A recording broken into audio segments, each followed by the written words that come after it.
Hey everybody, welcome back to the channel. Thanks for tuning in. I just wanted to go over a couple things with you, and just noticed this morning that another small bank has failed.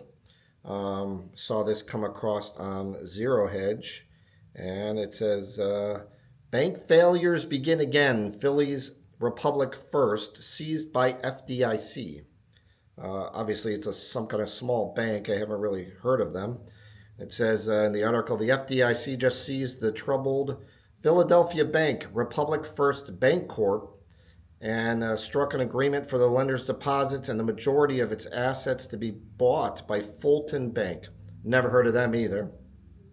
So obviously, this is a small bank, some kind of very small regional bank. I don't know anything about it other than reading the article. I know it's going to, trigger some fantastical headlines because another bank is in trouble.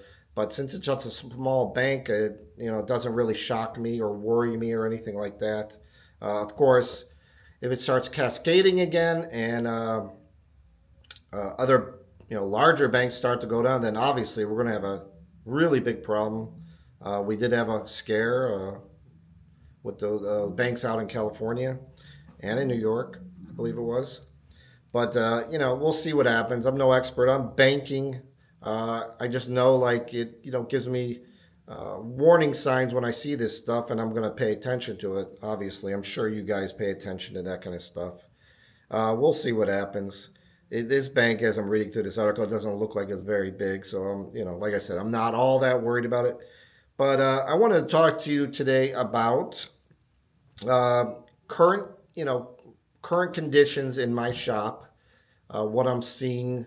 A lot of times, I have regular customers who they'll ask me, are people buying? Are they selling more? Buying more? So, I'm going to give you an update, and then I'm going to give you something interesting. I'm going to give you some inside info.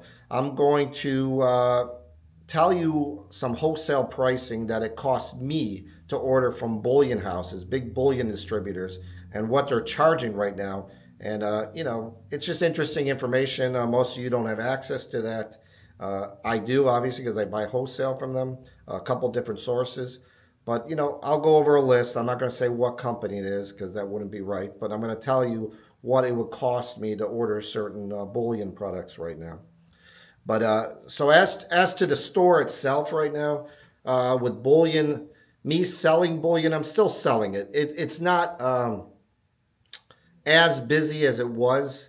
I'm not getting as many people coming in to buy silver and gold bullion. Um, as to popularity for both of them, silver and gold, they're about equal, I would say.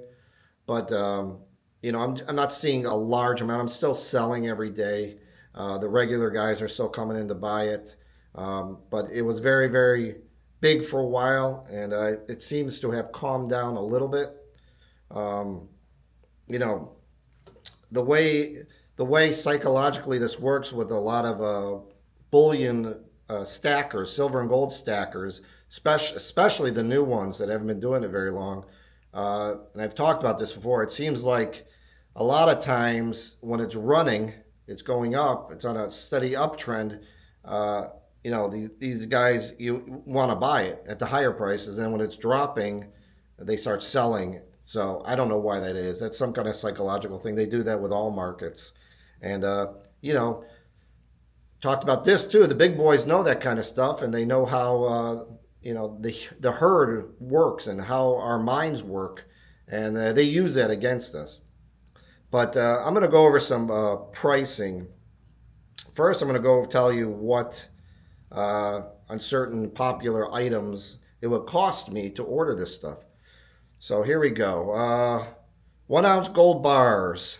So these are varied brands. So like maybe Pamp or this or that. There no nothing, no major bullion, countries for sure. No bullion, large bullion manufacturers. These are just varied brands, just 1 ounce gold bars. It's costing me $10 above spot per ounce on 1 ounce. 1 gram gold bars, varied brands, $8.50 above. So, whatever the gram price is plus $8.50, that's what my wholesale cost would be. So those still have a pretty high premium. 2024 1 ounce gold eagles BU, so Bullion uncirculated, 3.2% above spot. It would cost me to order it. And then a much better deal is buying a 1 ounce gold eagle, different, varied years, so back years, BU, 1.35% above spot. So that has definitely come down, the premium on that. 1/2 ounce gold eagle, varied years, BU, 4.5% above spot. And then let's see what else. Gold buffaloes. This is the lowest I've seen these. 2.7% above spot it would cost for me to order them. Gold Britannias are 0.30%, so they're very low premium. South African gold Krugerrands are only $5 above spot for me to order them. What else? I think that's about it for the major gold ones. Silver, if I went and ordered just some miscellaneous rounds, you don't get to pick what they are. They're not going to be buffaloes. They're going to just be whatever they have in stock. 55 cents above spot. Silver buffaloes. 1 ounce silver buffaloes cost me 80 cents above spot. 1 ounce silver bars, varied brands, 80 cents above spot. 5 ounce bars, silver bars, are costing me 60 cents above spot. 10 ounce silver bars, different brands are 55 cents above spot. And then you got this seems pretty cheap. 100 ounce Engelhard silver bars, 40 cents above spot. So this is what it would cost me to actually order this stuff. If I put in an order, or if I put it in for somebody or for my own shop, those are the current pricing. So you get an idea where we're at. And, you could possibly use that a little bit to your advantage if you're buying from local shops. You get an idea of what they're paying about. They're not always paying the same. From the public, if someone walked in from, off the street, I'm going to pay less than that, obviously. I've heard of some shops are paying much less.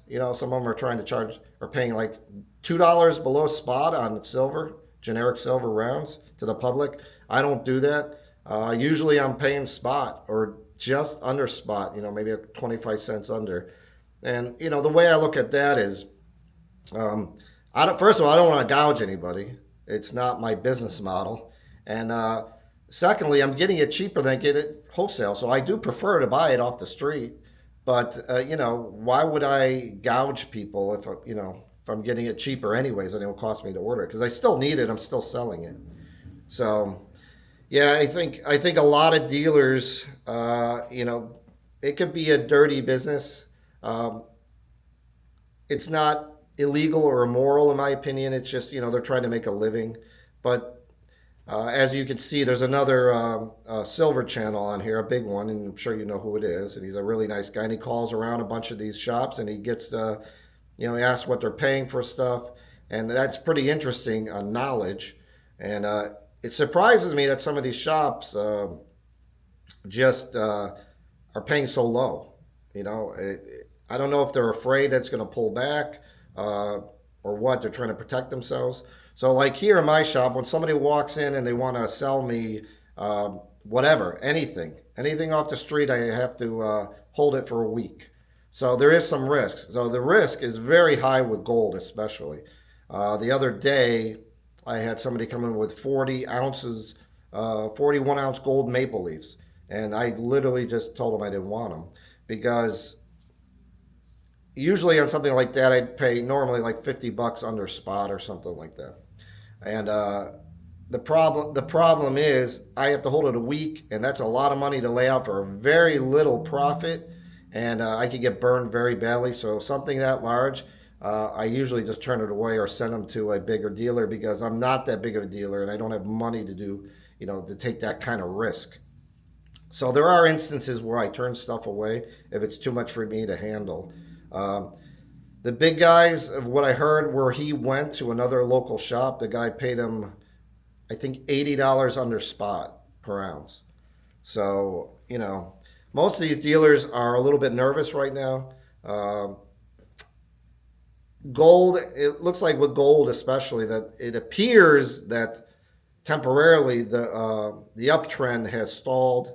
I know we had that pullback the other day, but it appears that it is stalled. So I think that's going to create more fear, and some dealers may be hesitant to buy large amounts of bullion. And of course, that creates other problems for silver and gold stackers. We've talked about that before. May talk about that again in the future. But there are instances where it could be a very big problem if you needed to sell it right away. But in any case, I just wanted to give you guys an update today. I wanted to show you some inside pricing that I'm getting right now, so you can, formulate your own opinions on where the market might be going. There's a lot of guys on YouTube and that are predicting all sorts of prices. But I always tell you guys, I suggest you do your own research, because I don't believe anybody really knows anything. I think it's just an educated guess. So the stuff I like to tell you, like a video like this, I'm just giving you some information that I know, some inside information, and telling you, the current climate in my shop, the way it is right now. So if you would, please like and subscribe. If you have anything to say, any comments, please leave them below. And until the next video, I'll talk to you then. Thanks. Have a great day.